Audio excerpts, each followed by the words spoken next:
नमस्कार. तिरंगा न्यूज वृत्तवाहिनीवर आपले मनपूर्वक स्वागत. आता पाहूया आजच्या काही ठळक घडामोडी.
जिल्ह्याचे पालकमंत्री माननीय आमदार राधाकृष्ण पाटील साहेब तसेच संगमनेर तालुक्याचे आमदार अमोल भाऊ खताळ यांच्या विशेष सहकार्याने पंचायत राज अभियान मुख्यमंत्री पंचायत राज अभियानाअंतर्गत वडगावपानमधील जवळपास 500च्या वरती महिला आज अभ्यास दौऱ्यासाठी पंढरपूर, अक्कलकोट तसेच तुळजापूर व आदर्श ग्रामपंचायत गोपालपुरा श्री क्षेत्र सावता महाराज यांचं जन्मस्थान व समाधीस्थान आरण येथे अभ्यास दौऱ्यासाठी निघालेले आहेत.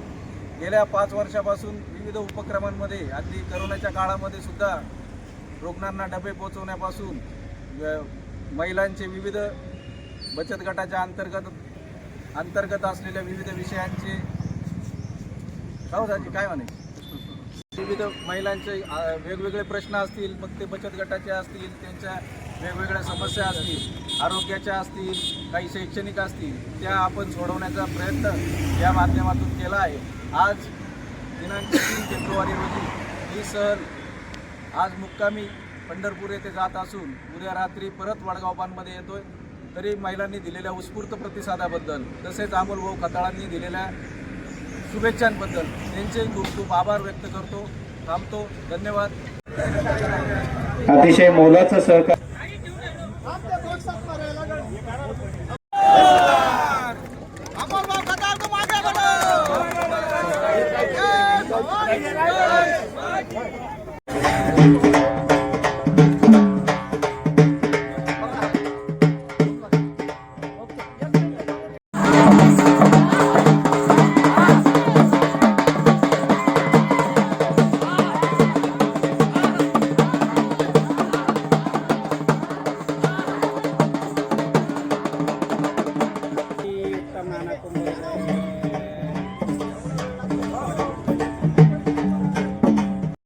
सदानंदाचा पाटलांचा दादांचा पार्टीचा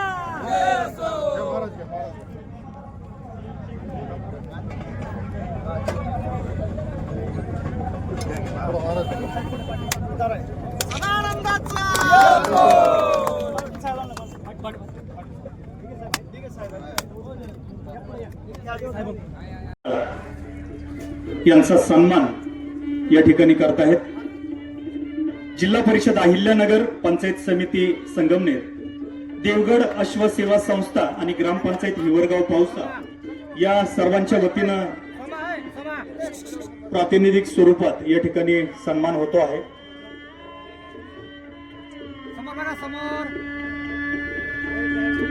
खर तर हा इव्हेंट आतापासून आज तागायत करतायत आणि म्हणूनच महंतांनी या कार्यक्रमाच्या निमित्तानं जो वेळ दिला, शब्दरूपानं त्यांचाही सन्मान स्वागत या ठिकाणी होत आहे.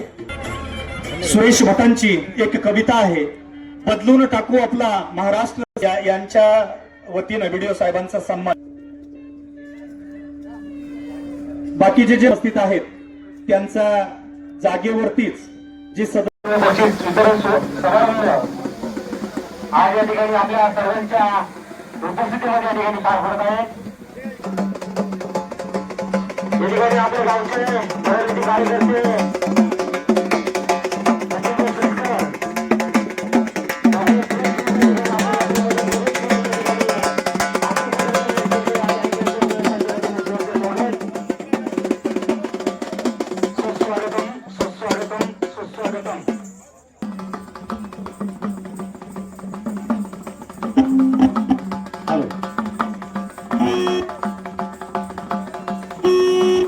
निंबादिंडीचे सर्व आपले महायुतीचे कार्यकर्ते मोठ्या संख्येने या ठिकाणी उपस्थित आहेत. माध्यमाने श्री क्षेत्र खंडोबा देवगड बवर्ग देवस्थान हिवरगाव पावसा या ठिकाणी भव्य अश्व स्पर्धा, भव्य अश्व बाजार आणि भव्य पशु पक्षी प्रदर्शन गेली 10 वर्ष या ठिकाणी होत आहे. आणि म्हणून यावर्षी सुद्धा आजच्या कार्यक्रमाच्या निमित्तानं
श्री क्षेत्र देवगड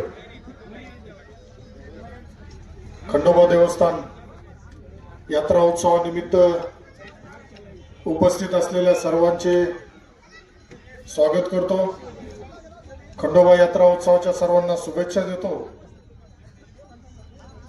जिल्हा परिषद अहिल्यानगर पशुसंवर्धन विभाग, पंचायत समिती संगमनेर व देवगड अश्व सेवा संस्था हिवरगाव पावसा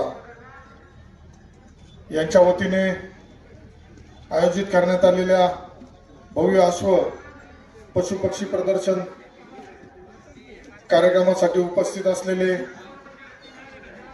माननीय डॉक्टर दशरथ दिघे साहेब, महंत राजश्री एकनाथ महाराज अयोध्या निवासी, माननीय डॉक्टर भाऊसाहेब दवले, माननीय डॉक्टर पुंडलिकराव येवले, माननीय डॉक्टर अतुल पारणी, पंचायत समितीचे बीडीओ प्रवीण सिन्हारे साहेब, सुभाषराव गडाख, सुजाताताई दवंगे, विनोद सूर्यवंशी, अध्यक्ष उत्तम नाना जाधव, काशीनाथ पावसे, गणेश दवंगे, चंद्रशेखर गडाख, केशव दवंगे, सोमनाथराव भालेराव, सोमनाथ दवंगे, भारत गोपने, कैलास देवटे, किरण पावसे, मोठे भाऊ बडे, सोमनाथ पावसे, बाबासाहेब पावसे, मच्छिंद्र गडाख, सचिन सस्कर, माताजी पावशे, BL जाधव, उपस्थित सर्वच व्यासपीठावरील मान्यवर, आजच्या याच्या पशुपक्षी प्रदर्शन कार्यक्रमासाठी उपस्थित असलेले सर्वच विविध राज्याच्या विविध कानाकोपऱ्यातून आलेले सर्वांचं स्वागत करतो.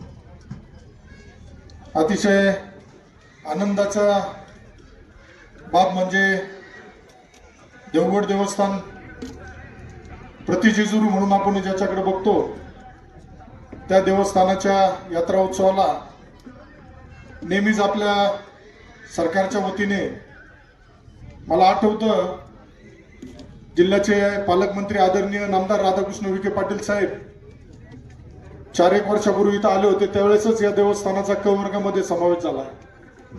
यापूर्वी दुर्दैवाने देवस्थानाकडे येणाऱ्या भाविक भक्तांची संख्या मोठी होती, परंतु विकासासाठी ज्या पद्धतीने प्रयत्न होणं अपेक्षित होतं ते दुर्दैवाने होत नव्हते. त्यामुळं आदरणीय साहेबांकडे उत्तमराव असेल, काशीनाथराव, गणेश असेल, केशव असेल, सोमनाथ असेल, यांचा नेहमी आग्रह राहायचा. त्यावेळेस तर मी आमदार नव्हतो, परंतु मला पाठपुरावा करण्यासाठी नेहमी यांचा आग्रह असायचा. आणि साहेबांच्या माध्यमातून मला सांगायला आपल्याला आनंद होईल की या पंचकृषीमध्ये, या परिसरामध्ये 8,49,00,000 रुपये आतापर्यंत आपण दिलेले आहेत. आज सुद्धा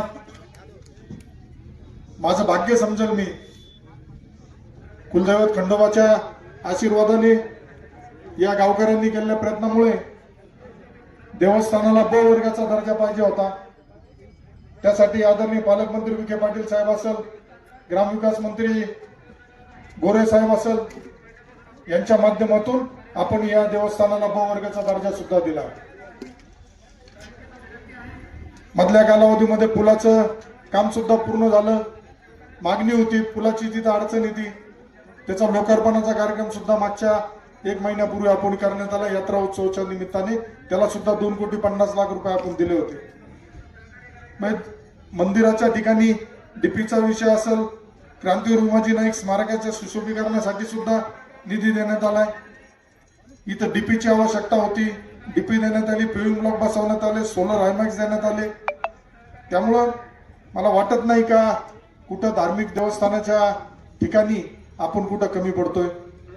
यावर्षी सुद्धा ज्यावेळेस सगळ्यांनी सांगितलं का पुन्हा यावर्षी आपण सालाबादाप्रमाणे अश्व प्रदर्शन इथं आपल्याला भरवायचं आहे, त्यावेळेस सुद्धा जी निधीची तरतूद होती ती कमी पडत होती असा यांनी आग्रह केल्यानंतर पशुसंवर्धन विभाग असेल, त्यांना माझ्या वतीने आणि पालकमंत्र्यांच्या वतीने सूचना करण्यात आल्या आणि यावर्षी त्यासाठी निधी सुद्धा भरीव स्वरूपाचा देण्यात आला. त्यामुळे एक जे वेगळं व्यासपीठ या परिसरामध्ये यात्रा उत्सवाच्या निमित्ताने उपलब्ध करून देण्यात येतंय. पशुपक्षी असेल यांना एक वेगळ्या पद्धतीने आलेल्या भाविक भक्तांना एक वेगळा आनंद इथं आल्यानंतर बघायला मिळतो. आणि बक्षिसाची संख्या सुद्धा यावर्षी मोठ्या स्वरूपात ठेवण्यात आली आहे. त्यामुळं राज्यातूनच आपल्या संगमनेर तालुक्यातून असेल, बाजूच्या तालुक्यातून असेल, मोठ्या प्रमाणामध्ये इथं अश्व सुद्धा त्याच्या आल्यात, त्याची स्पर्धा सुद्धा आणि बाजार सुद्धा इथं भरवला जात आहे. त्यामुळे महाराज तुम्ही काळजी करू नका. कुणी किती प्रयत्न केला, काही केला तरी अजून तुम्ही सांगितलं ते बरोबर आहे. मला काही नेत्यांच्या सूचना आहेत, थोडं शांततेत घे म्हणून मी शांततेत घेतोय, नाही तर माझा स्वभाव तसा नाही. मायबाप जनतेसाठी जर या मायबाप जनतेला कुणी त्रास देणार असेल तर त्यावेळेस माझी आमदारकी मी पणाला लावेल, परंतु मायबाप जनतेच्या पाठीशी उभा राहील आणि हिंदुत्वाच्या पाठीशी उभा राहील. माझी भूमिका बाकीच्यांसारखी सिजनेबल हिंदुत्व नाही माझ्यामध्ये. मी जन्मल्यापासून कट्टर हिंदू आहे आणि मी हिंदू धर्मामध्ये जन्माला आल्याचा मला अभिमान आहे, हे मी प्रत्येक ठिकाणी सांगत असतो. पण देवधर्माच्या ठिकाणी जर कोणी दुर्दैवाने राजकारण करीत असेल तर त्यांना खंडोबा महाराजच काय उत्तर द्यायचं ते देतील. मला ज्यावेळेस दरवर्षी आमदार नसताना इथं 8, 8:30, 9 वाजताच्या आरतीला बोलवलं जात होतं, परंतु यावेळेस सुद्धा दुर्दैवाने काही लोकांनी मला येऊन पत्रिका 11 वाजताची दिली का भाऊ तुम्ही 11 वाजता या. काय त्यांचा उद्देश होता मला माहित नाही, परंतु मला दर्शनाला यायचंच होतं. मी येतच असतो, त्याच्यामुळे मला कुणी बोलवलं आणि कुणी नाही बोलवलं त्याचा फरक पडत नाही. उत्तमराव तुम्ही काळजी करू नका. कोण सांगत असेल पुढच्या वर्षी भरून देणार नाही, अजून तशी वेळ संगमनेरमध्ये आली नाही. येणाऱ्या वर्षभरामध्ये बऱ्याच जणांना फुमफुमी आली आहे. मी खूप संयमाने खूप प्रयत्न करतो शांततेत घेण्याचा, कारण माझा प्रयत्न आहे संगमनेर तालुका शांत राहिला पाहिजे, संगमनेर तालुक्यात सगळे गुण्यागोविंदाने नांदले पाहिजे आणि संगमनेर तालुक्यामध्ये विकास कामासाठी फक्त आपल्याला, मला कशासाठी निवडून दिलंय तर विकासासाठी निवडून दिलंय, तर माझ्या हातातून विकास झाला पाहिजे. आणि विकास काय असतो हा आपण दाखवून देतोय. आज ब वर्ग देवस्थान झाल्यानंतर 5 कोटी रुपये या देवस्थानाला येणार आहे. अजून चांगल्या पद्धतीने इथं विकास करूया, परंतु विकास करताना देवस्थानामध्ये राजकारण कुणी आणू नका असं मला या निमित्ताने त्यांना सांगायचं आहे. काय इतके वर्ष तुमचं क वर्ग झालं नाही? का इतके वर्ष क वर्ग झालं नाही? का ब वर्ग झालं नाही? यात्रा आली म्हणजे फक्त घोडे नाचवणं म्हणजे यात्रा होत नाही. आलेल्या भाविक भक्तांना सोयीसुविधा सुद्धा दिल्या गेल्या पाहिजे. एकनाथ महाराज तुमच्यासारख्या साधू संतांच्या महंतांच्या आशीर्वादानेच मी या तालुक्याचा आमदार झालोय. आणि माझ्या मागे कोण आहेत हे संगमनेर तालुक्याला माहिती, महाराष्ट्राला माहिती. मी ज्या पक्षाचा आमदार आहे त्या पक्षाचे नेते आदरणीय एकनाथराव शिंदे साहेब असेल, आणि ज्यांनी मला दत्तक घेतलंय आदरणीय नामदार राधाकृष्ण विखे पाटील साहेब, हे 2 नेते माझ्या पाठीशी ठाम उभे आहेत. त्यामुळं ज्या दिवशी त्यांच्याकडून सूचना येतील त्या दिवशी पिंजऱ्याची बी गरज पडणार नाही सिंहाला टाकायसाठी. तुम्ही काळजी करू नका. चांगल्या पद्धतीने जिल्हा परिषद पशुसंवर्धन विभागाच्या वतीने या कार्यक्रमाला सहकार्य झालंय, आपल्या पंचायत समितीच्या वतीने झालंय, त्यांचंही मी अभिनंदन करतो. असं सहकार्य तुमचं या आमच्या आश्वरूढ जी संस्था आता स्थापन झाली आहे त्याला नेहमी मिळत राहील. गावकऱ्यांचा आग्रह आहे परत संध्याकाळी बक्षीस वितरणाला येण्याचा, त्यामुळे आता काही जास्त बोलत नाही. मला पुढे कार्यक्रमाची घाई असल्यामुळं पुन्हा आपल्या सर्वांना आजच्या श्री क्षेत्र खंडोबा देवस्थानच्या यात्रा उत्सवानिमित्त शुभेच्छा देतो आणि थांबतो. धन्यवाद. जय हिंद, जय महाराष्ट्र, जय श्रीराम, जय मल्हार. अशाच नवनवीन घडामोडी पाहण्यासाठी आजच आपल्या तिरंगा न्यूज यूट्यूब चॅनलला लाईक करा, सबस्क्राईब करा, तसेच अनेकांना ग्रुपमध्ये फॉरवर्ड करा. संपर्क राजेश जेधे 98 50 42 51 15.